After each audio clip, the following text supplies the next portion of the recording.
Bismillahirrahmanirrahim. Assalamualaikum warahmatullahi wabarakatuh. Alhamdulillah wassalatu wassalamu ala Rasulillah wa ala alihi wa sahbihi wa mawalah wa la haula wa la quwwata illa billahi wa ba'd. Alhamdulillah, di malam hari ini kembali kita duduk untuk thalabul ilmi di Masjid Pontrenis ini.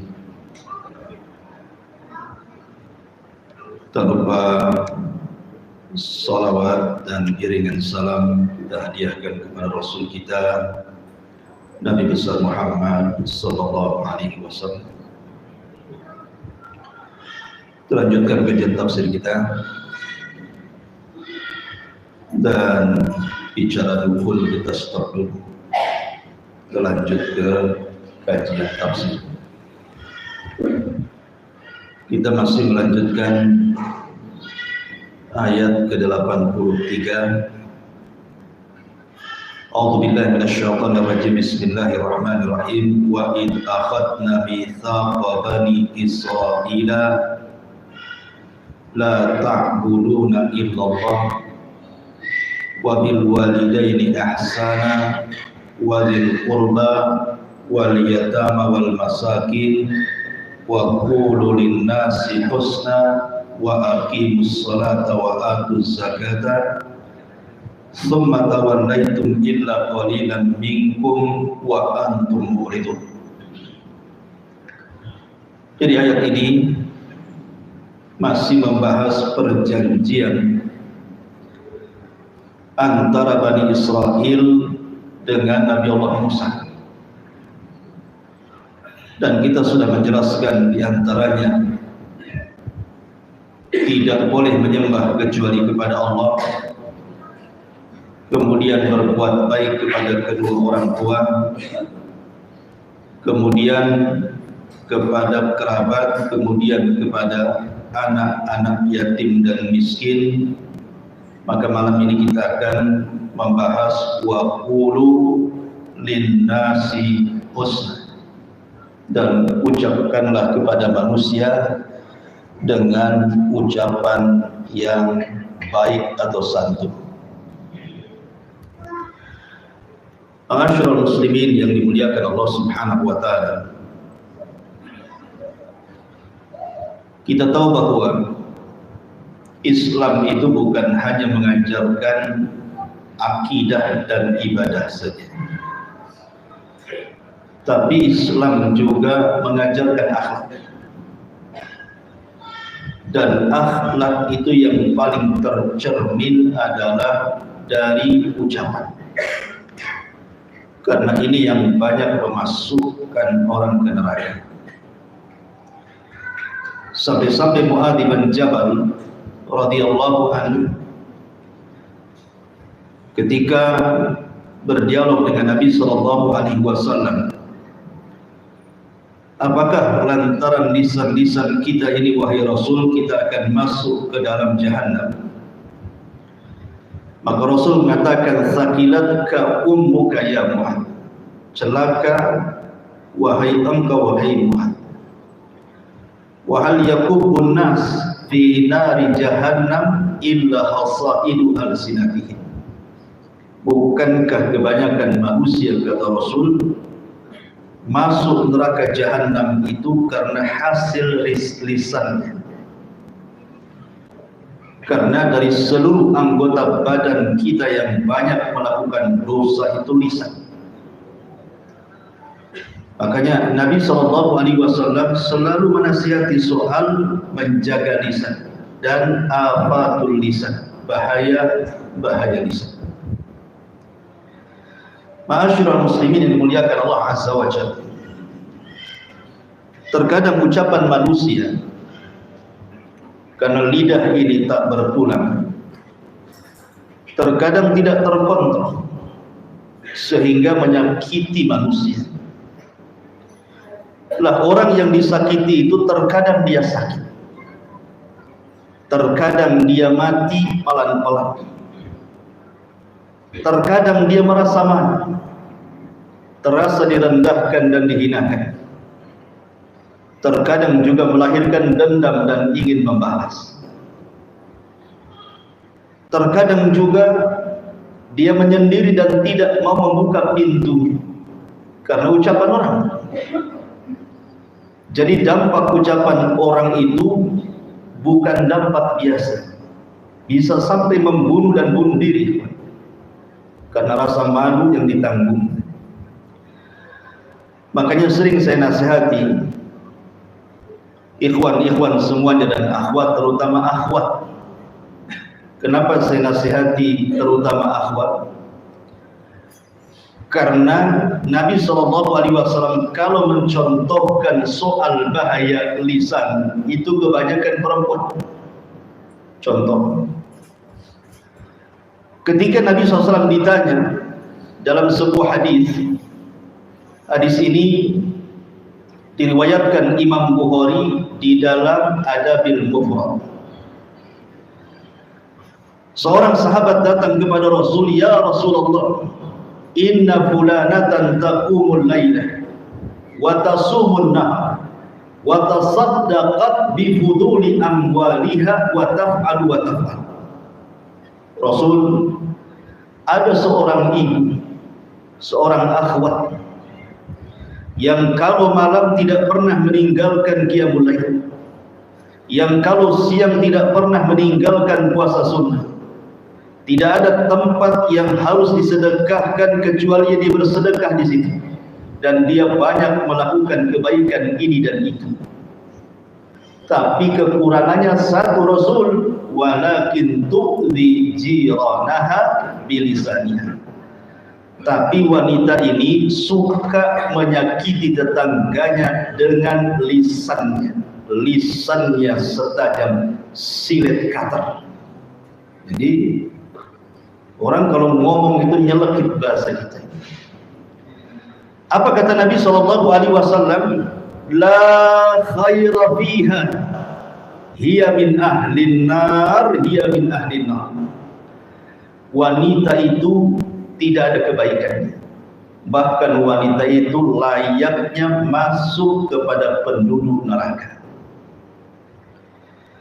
Kemudian sahabat ini bertanya lagi, "Ya Rasulullah, inna fulanatan la tusalli illa al-maktubah wa la tasumu illa Ramadan wa la tatasaddaqat bi fuduli amwaliha wa la taf'al wa la taf'al."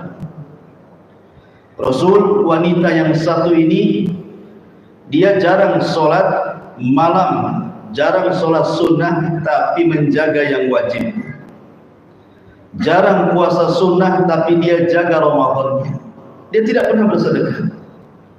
Dia tidak seperti yang pertama banyak melakukan kebaikan ini dan itu.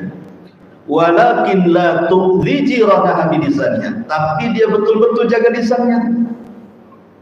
Maka Nabi SAW mengatakan, hiya min ahlil jannah. Wanita itu pasti masuk surga. Dia Rasul kalau bersabda ini mencontohkan wanita. Yang ditanyakan sahabat ini wanita, karena biasanya yang banyak bicara itu wanita. Kalau laki-laki banyak bicara dianggap emak-emak biasanya, mulut emak-emak gitu. Kalau laki-laki banyak ngomong, laki-laki itu jarang ngomong, main tampar aja. Ma'asyiral muslimin yang dimuliakan Allah Azza wa Jalla, makanya saya nasihatkan kepada antum, kasihi manusia, sayangi manusia, obati luka manusia. Orang-orang yang kita sakiti dengan lisan kita itu, mereka sudah lelah, sudah capek. Mereka sudah punya pekerjaan di rumahnya, sudah mengurus anak-anaknya, Mungkin suaminya bekerja dari pagi sampai sore, memeras keringat, banting tulang, kaki di atas, kepala di bawah, bahasanya gitu.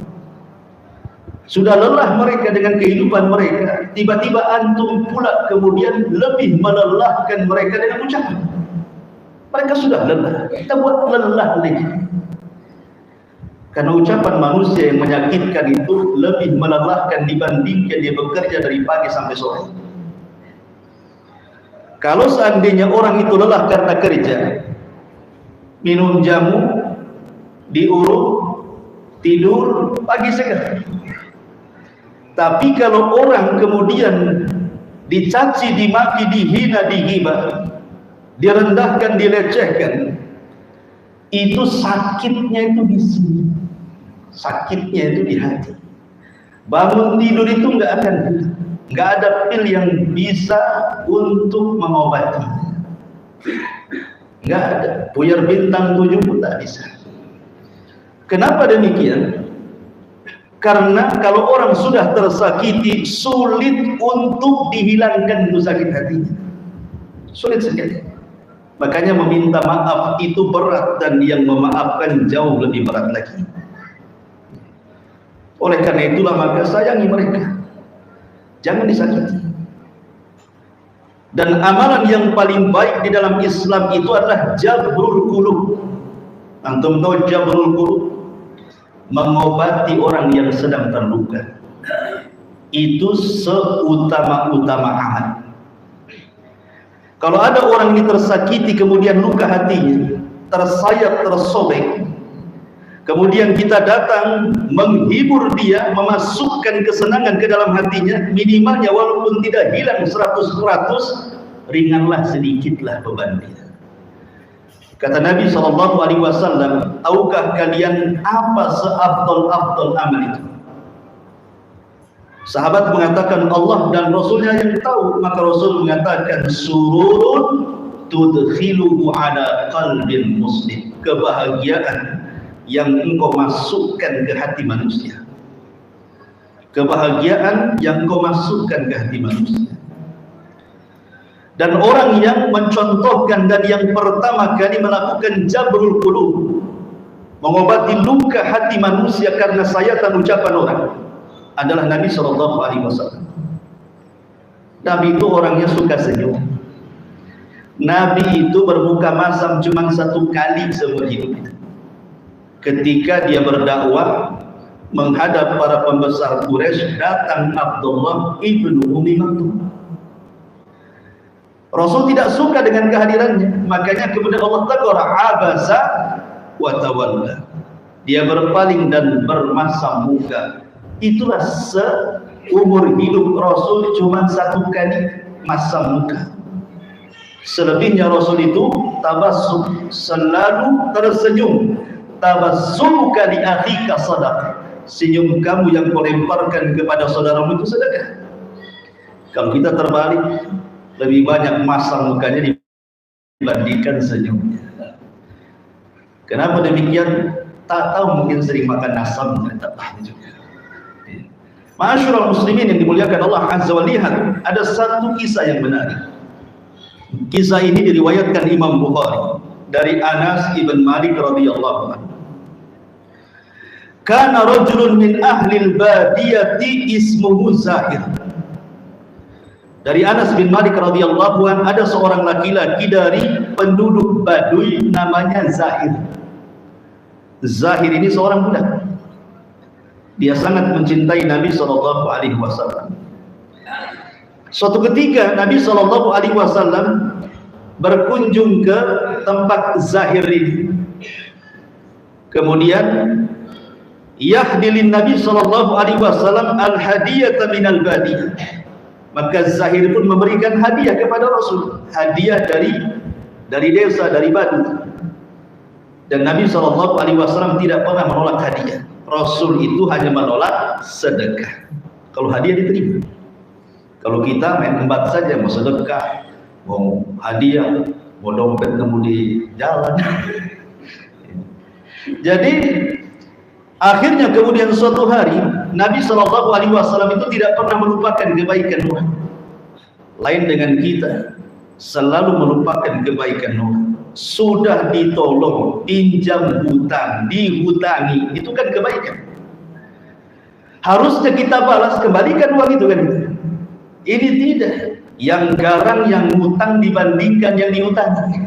Lebih garangnya soalnya punya duit. Jadi manusia yang paling tahu kebaikan orang itu adalah Nabi. Jangan pernah melupakan kebaikan manusia siapapun, apalagi dia seorang pendakwah agama yang sudah memberikan ilmu kepada antum. Doakan mereka. Ustaz-ustaz yang pernah mengajarkan ilmu kepada antum, kalau mereka masih hidup, kita katakan hafizahumullah, semoga Allah menjaga mereka. Kalau mereka sudah meninggal, rahimahumullah, semoga Allah merahmati mereka. Jangan sombong. Akhirnya kemudian Nabi SAW ingin datang ke rumah Zahir. Dicarinya Zahir, tidak ada. Rupanya Zahir sedang di pasar, sedang ke pasar. Kemudian orang-orang beritahu Zahir ada di pasar Nabi. Rasul pun ke pasar. Maka tahu bahwa satu pasar, siapa yang tidak kenal Nabi Sallallahu Alaihi Wasallam. Rasul seorang yang dihormati, tiba-tiba melihat Zahir.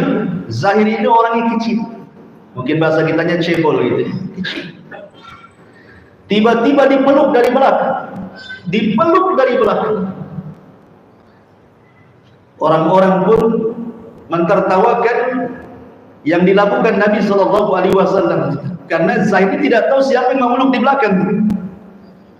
Tiba-tiba dia melirik sedikit, rupanya Nabi Sallallahu Alaihi Wasallam. Senang dia, maka Nabi Sallallahu Alaihi Wasallam kemudian memasukkan kesenangan kepada Zaid dengan bercanda. Apa kata Nabi Sallallahu Alaihi Wasallam? Man yashtari hadal abd, siapa yang mau membeli budak ini? Bercanda Rasul mengatakan seperti itu. Kata Zahir, ya Rasulullah, idzan wallahi tajidu likasi, dan Rasul siapalah yang mau membeli aku? Aku ini orang yang jelek, tidak ada orang yang mau membeliku. Maka Nabi SAW mengatakan, bal anta indallahi ghalib. Tidak wahai Zahir, mungkin di mata manusia kau diremehkan, tapi engkau memiliki kedudukan di hadapan Allah. Begitu Rasul memasukkan apa? Jabrul qulub, ya. Makanya jangan sakiti orang. Biasakan kita ini menghibur orang. Walaupun kita sedih, dapat hibur orang, supaya dengan menghibur orang kesedihan kita pun berkurang. Ma'asyiral muslimin yang dimuliakan Allah Subhanahu wa taala. Atau kita lihat bagaimana Nabi Shallallahu Alaihi Wasallam datang ke rumah Ummu Salamah. Ketika itu Ummu Salamah sedang sedih sekali karena suami yang dicintainya meninggal dunia, Abu Salamah. Yang di dunia tidak ada manusia yang dicintai melebihi Abu Salamah, kata Ummu Salamah. Tak tahu istri aku ngomong itu, nggak saya dapat. Tetapi Nabi SAW melihat kesedihan di mata Ummu Salamah, dia ingin menghibur dan mengatakan, ya Umma Salamah, quli Allahumma jurni fi musibati. Wahai Ummu Salamah, katakan, angkat kedua tanganmu kepada Allah, ya Allah, berikan pahala kepadaku atas musibah yang menimpa. Dihibur. Ya. Ini enggak datang ke orang yang sedang musibah pulang bawa berkat. Antum yang bawa berkat harusnya. Ma'asyiral muslimin yang dimuliakan Allah Subhanahu wa taala. Oleh karena itulah maka istri Nabi SAW Khadijah terpengaruh dengan akhlak Rasul. Kurang apa Nabi SAW dicaci maki orang Quraisy, dikatakan pendusta, tukang sihir, macam-macam, sampai diboikot. Ketika pemboikotan Bani Hashim 3 tahun berturut-turut sampai orang kelaparan, sampai harta Khadijah habis untuk memberikan makan ke dalam pemboikotan itu. Setelah kemudian hilang pemboikotan 3 tahun, Khadijah yang sudah tua banget mencari Nabi SAW. Rupanya Rasul ada di Bukit Safa. Maka kemudian ketika Rasul berada di Bukit Safa itu, Khadijah langsung naik, kadang jatuh, kadang juga berjalan, bawa makanan, bawa minum untuk suaminya tercinta Rasul sallallahu alaihi wasallam. Tiba-tiba Jibril turun dan mengatakan, ya Muhammad, sebentar lagi Khadijah akan datang. Sampaikan salam dariku dan dari Allah. Tidak ada manusia yang mendapatkan salam dari Allah kecuali Khadijah. Sampaikan salamku dariku dan dari Allah. Aisyah dapat salam dari Jibril, tapi tidak dapat salam dari Allah. Katakan kepada Khadijah, wa basyirha bi baitin la khasaba fiha wa la nasab. Sampaikan juga kepada Khadijah, dia akan mendapatkan istana di surga, di dalamnya tidak ada kelelahan dan tidak ada kebisingan, karena dia tidak pernah membuat bising suaminya. Lain dengan istri antum, sibuk bising, pulang bising, pergi bising. Makanya Khadijah tidak pernah berbuat bising kepada suaminya. Allah berikan rumah yang tidak ada kebisingan dan tidak ada kelelahan, karena Khadijah tidak pernah membuat lelah suaminya.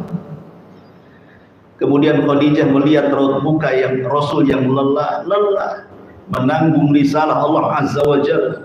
Sanulki alika qaulan tsaqila, yang menyampaikan risalah yang sakil, yang sangat berat.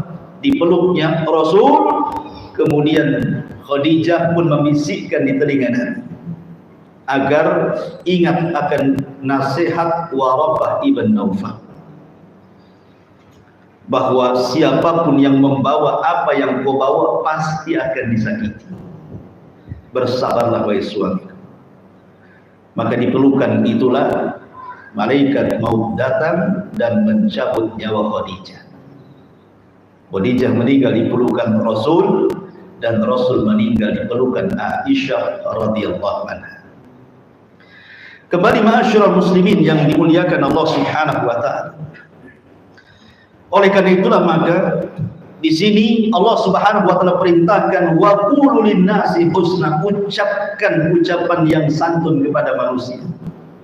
Kata Nabi sallallahu alaihi wasallam, "Man kana yu'minu billahi wal yaumil akhir falyaqul khairan aw liyasmut." Itu. Barang siapa yang beriman kepada Allah dan hari akhir, katakan ucapan yang santun, kalau tidak bisa.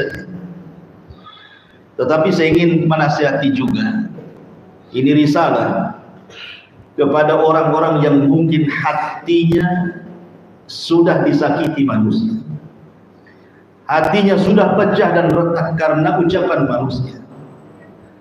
Bagaimana caranya untuk supaya kembali pulih? Terkadang orang-orang yang disakiti itu, ikhwatu fiddin yang dimuliakan Allah Azza wa Jalla, bisa bertahun-tahun dia tidak sembuh dari ucapan manusia itu. Sampai terkadang dia harus pindah rumah gara-gara tetangganya, bahkan harus pindah kota karena tidak mau, bahkan harus masuk rumah sakit, bahkan harus kemudian dia menanggung maut, dan begitu seterusnya.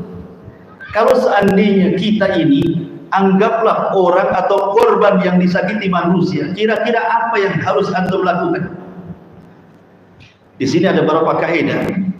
Yang pertama, sampaikan kepada istri antum, karena yang suka sakit hati kan suami perempuan biasanya. Laki-laki jarang sakit hati, laki-laki sakit jantung biasanya. Jadi yang pertama, ini kaidah, campakkan ucapan manusia, biarkan manusia bicara, karena mereka tidak akan diam karena kita. Sejak diciptakan manusia yang namanya Adam dan Hawa, manusia itu sudah bicara. Bukan sekarang-sekarang saja bicara itu. Sejak zaman Adam manusia sudah bicara. Dan Allah ketika menciptakan manusia bisa bicara, bukan berarti kemudian orang itu diciptakan bisa bicara, bicaranya itu untuk membicarakan kita semua. Tidak. Sekali-kali saja membicarakan kita, lebihnya membicarakan orang. Mungkin lagi kesel aja dengan kita, dia bicara dengan kita kan. Tapi Allah tidak menciptakan dia bisa bicara untuk kita kan. Memang manusia sudah bicara. Maka jangan pernah kemudian menyetop manusia untuk diam karena kita. Manusia akan tetap bicara. Sampai kapanpun mereka akan bicara. Karena manusia diciptakan untuk bicara masalahnya. Oleh karena itulah maka campakkan ucapan manusia. Jadilah, kata para ulama, nasihat yang baik, antum lihat matahari dan antum lihat awan yang hitam. Banyak orang yang mencela matahari kan?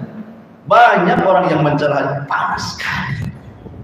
Kapan hujannya? Banyak orang yang mencela panas. Tapi apakah gara-gara matahari dicela karena panasnya tiba-tiba matahari kemudian besoknya tidak terbit? Tetap terbit dia. Ada matahari, kalau bahasa Sundanya kundung gitu. Kalau bahasa apa bahasa sini? Kundung itu apa itu? Bahasa Sunda. Kalau bahasa kitanya apa ya?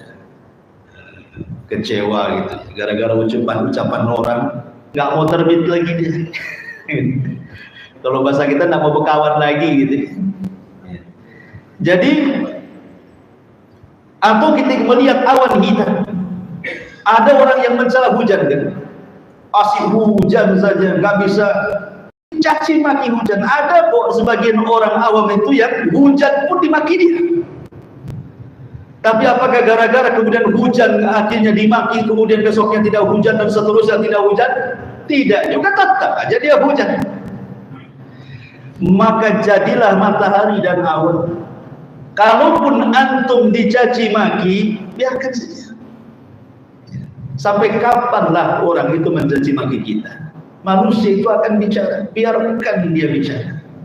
Sesuka dia, biarkan dia bicara.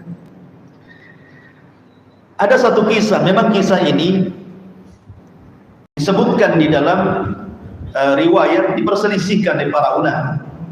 Kisah ini lebih dekat ke lemah dibandingkan ke sahih. Ketika Allah Subhanahu wa taala mengatakan ya ayyuhalladzina amanu la takunu kalladzina adaw Musa fabarra'ahu Allahu mimma qalu wa kana indallahi wajiha. Wahai orang-orang yang beriman, janganlah seperti orang-orang yang menyakiti Nabi Musa dengan lisannya. Maka Allah Subhanahu wa taala melepaskan ucapan-ucapan itu, menyelamatkan Nabi Musa, dan Allah berikan kedudukan yang tinggi Musa di hadapannya. Ikhwan, Nabi Musa itu nabi yang paling masyhur dari nabi-nabi Bani Israel. Tidak lepas dari cacian Bani Israel. Dia nabi yang paling banyak dimaki sama Bani Israel. Sampai Allah mengatakan, jangan seperti orang yang suka menyakiti Musa dengan ucapannya. Makanya Rasul sampai mengatakan rahimallahu akhu Musa udhiya katsiran wa sabar. Semoga Allah merahmati Nabi Musa, banyak ujiannya dari Bani Israel dan dia pun sabar. Jadi suatu ketika Musa ini kemudian dia kan kalimur rahman, nabi yang suka berbicara dengan Allah Azza wa Jalla. Itulah kunyah yang disematkan kepada dia.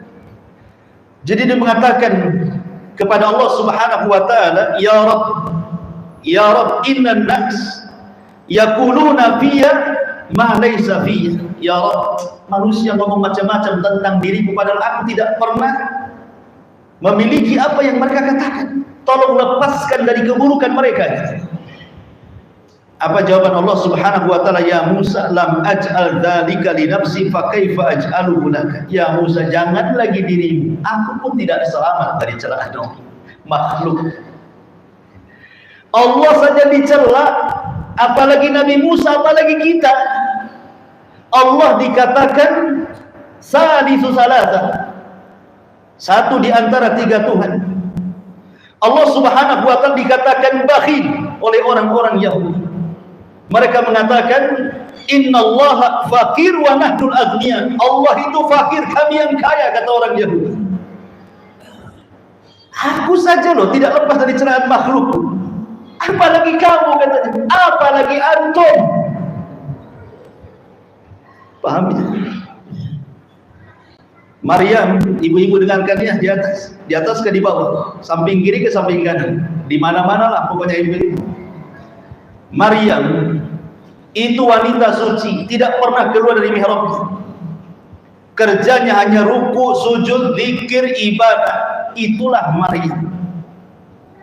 Tetapi wanita sesuci Maryam tidak lepas daripada tuduhan. Dituduhnya dia berzina, dan Isa anaknya dikatakan anak zina.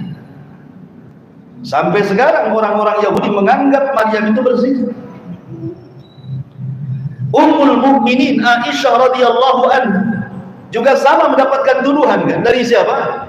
Dari orang-orang munafik, bahwa Aisyah berzina dengan Safwan ibn Mu'attil, sampai tersebar tuduhan zinahnya Aisyah dengan Safwan padahal tidak benar di seantero kota Madinah. Kalau saat itu ada WhatsApp, kalau saat itu ada Instagram, kalau saat itu ada YouTube, mungkin akan dibuat media oleh orang-orang munafik untuk disebarkan berita hoax. Kalau sekelas Aisyah radhiyallahu anha, Maryam tidak lepas dari celana, apalagi emak-emak di atas, lebih lagi dicela.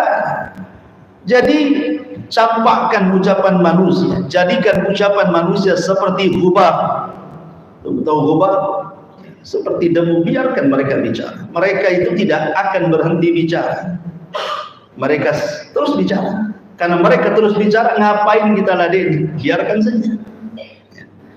Ma'asyiral muslimin yang dimuliakan Allah Azza wa Jalla. Yang kedua, ini penting. Berjalanlah antum dengan takdir Allah. Berjalanlah dengan takdir Allah. Sehebat apapun manusia mencaci maki antum, tidak akan mengurangi rezeki antum. Enggak akan. Sehebat apapun manusia merendahkan, menghina dengan kata-katanya, tidak mungkin memendekkan umur antum. Contohnya, Nabi SAW dicela oleh pamannya Abu Lahab. Tabbat laka sa'iral yawm, alihada jama'tana. Celaka wahai Muhammad, satu hari ini, untuk ini kau kumpulkan kami semua. Kemudian dimakinya Nabi SAW. Itu dari Abu Lahab. Belum dari Abu Jahal. Mengumpulkan orang, kira-kira yang layak tuduhan kepada Muhammad itu apa? Muncullah kalimat sahir, muncullah kalimat kahin, muncullah kalimat syair, muncullah kalimat majnun, dan begitu seterusnya. Tiba-tiba terjadi perang Badar. Siapa yang wafat duluan? Abu Jahal mati duluan. Yang mencela Nabi, dia yang wafat duluan. Abu Lahab mati duluan. Musuh-musuh Nabi yang mengatakan kau gila, kau tukang sihir, kau ini, mati semua di perang Badar. Rasul masih hidup. Jadi berjalan dengan takdir Allah Azza wa Jalla. Celaan manusia tidak mengurangi umur kita. Biarkan. Seserah mau mencela. Dan juga tidak mungkin mereka mengambil rezeki kita. Karena biasanya orang yang mencela itu karena dia tidak punya yang kita miliki, makanya kita dicelanya. Kalau dia memiliki yang kita miliki, tentu tidak akan mencela karena buruk akhlak.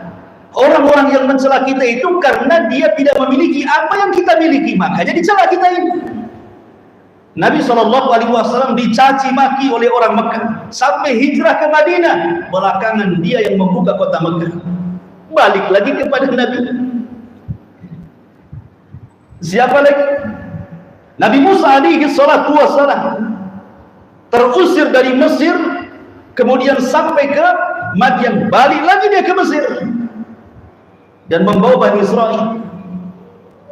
Begitulah manusia itu, tidak lepas dari takdir. Dia ngomong begitu kepada kita, memang sudah takdirnya. Biarkan seperti itu dia ngomong, tidak perlu ditanggapi, mungkin takdirnya seperti itu. Kenapa Allah Subhanahu dalam Al-Quran mengatakan ketika bercerita tentang seburuk-buruk suara dalam surah Luqman, apa kata Allah? Inna angkarul aswat la sautul hamid. Seburuk-buruk suara itu adalah suara keledai, bukan kedelai, keledai. Ya. Itu seburuk-buruk suara kata Nabi. Allah yang menciptakan keledai. Allah yang membuat bicara keledai.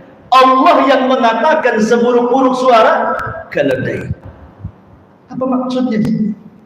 Allah yang menciptakan keledai, Allah yang menciptakan suara keledai, Allah pula yang mengatakan seburuk-buruk keledai. Jadi kalau ada orang yang buruk ucapannya, dia yang menciptakan Allah, ya kan? Dia pula yang menciptakan manusia bisa bicara. Kemudian berbuat buruk kepada kita dengan ucapannya, maka Allah mengatakan dia orang yang seburuk-buruk manusia. Jadi ada orang-orang itu kayak keledai. Jadi kalau ada orang yang mencaci maki antum, siapa dia? Keledai gitu. Gitu ya. Paham ya? Jadi tenanglah kita ini. Ya, tapi jangan pula antum dikeledai-keledaikan. Dasar keledai enggak gitu. Ini saya menceritakan. Ya, sudah anggap saja, biarin saja. Tapi antum berjalan dengan takdir. Tenang antum kalau berjalan dengan takdir. Sebelum dia mencaci maki kita, loh, sudah ditulis 500 tahun sebelum Allah menciptakan langit dan bumi bahwa dia akan mencaci maki kita. Lalu apa masalahnya? Antum akan menyetop. Dia tidak bisa mentakdirnya hari itu dia harus ngomel sama antum. Makanya tenang hati antum di sini. Ini yang kedua. Yang ketiga, pandang sejarah Nabi. Apa sih musibah yang antum rasakan itu? Semua pernah dialami Nabi. Apa? Antum dicaci maki, Nabi dicaci maki. Bahkan mungkin lebih. Antum belum pernah dilempari batu, Nabi sudah dilempari batu. Antum belum pernah dilempari kotoran, Nabi sudah dilempari kotoran. Antum belum pernah diletakkan duri-duri depan rumah, Nabi sudah letakkan duri depan rumah. Dia sekarang beling atau paku gitu. Biasanya paku itu ditaruh di jalan-jalan sama bengkel tambal motor. Kalau tidak jujur itu. Jadi lihat sejarah Nabi. Kalau sejarah Nabi itu kita lihat dari sisi musibahnya, ya, kita tenang ya. Ya, sejarah Nabi itu kan konflik dari lahir sampai meninggal. Tapi kita lihat musibah yang diderita Nabi. Kalau kita katakan anak kita meninggal, Nabi loh anak-anak yang meninggal dunia semua. Ada yang baik, ada yang besar. Kalau kita merasa kita ini fakir miskin, Nabi pun pernah fakir miskin mengembala kambing fil qararit, di tempat-tempat orang kaya, orang Arab yang sedikit upahnya. Kalau kita pernah sakit, Nabi juga sakit. Apa masalahnya? Makanya kalau seandainya kita dicela, Nabi saja dicela, tenang kita. Ini poin yang ketiga. Poin yang keempat, jangan mengharap semua manusia ridha kepada antum. Karena ada istilah ridhon nas ghayatun la tudrak, bahwa mencapai keriduan manusia itu sesuatu yang mustahil didapat. Berbuat baik saja dicaci, apalagi berbuat jahat. Ustaz saja dicaci, dimaki. Ustaz jelas-jelas ustaz gitu ya. Tergelincir dia sedikit, habislah dia. Tergelincir sedikit sudah habis. Apalagi antum. Jadi kita katakan bahwa jangan mencari ridho manusia, mustahil. Berjalanlah normal manusia. Karena sudah azan yang terakhir. Letakkan ucapan manusia di bawah kaki antum ya kawan. Letakkan ucapan manusia di bawah kaki antum. Supaya hati antum itu tidak bergerak. Hatinya orang-orang yang berakal, hatinya orang-orang mulia itu la tataghayyar, tidak mungkin berubah. Mau dicela orang tetap seperti itu, mau dipuji orang tetap seperti itu. Jadikan pujian dan juga celaan itu sama. Jangan kalau dipuji besar kepala, kalau dicela kecil pula kepala. Jangan seperti itu. Hati orang mulia itu tidak akan berubah. Anda memuji saya, tetap saja saya seperti ini. Anda mencela saya, tetap saja saya berdiri seperti ini. Maka kita bisa menguasai diri sendiri. Karena kemuliaan itu ada pada diri sendiri. Kalau memang kita sudah diangkat oleh Allah Subhanahu wa taala, derajat kita satu dunia merendahkan, tidak mungkin kita rendah. Tapi kalau Allah sudah merendahkan kita, satu dunia memuji kita, tidak mungkin terangkat. Maka ini kaidah, jangan dengan ucapan manusia letakkan di kaki kita. Jadikan hati tetap menggunung, samakan antara celaan dan juga pujian. Oh, itu baru mantap. Ya, masih banyak kaidahnya, kita lanjutkan minggu depan. Subhanallah bihamdika asyhadu an la ilaha illa anta astaghfiruka wa atubu ilaik. Allahu ta'ala. Assalamualaikum warahmatullahi wabarakatuh. Assalamualaikum warahmatullahi wabarakatuh.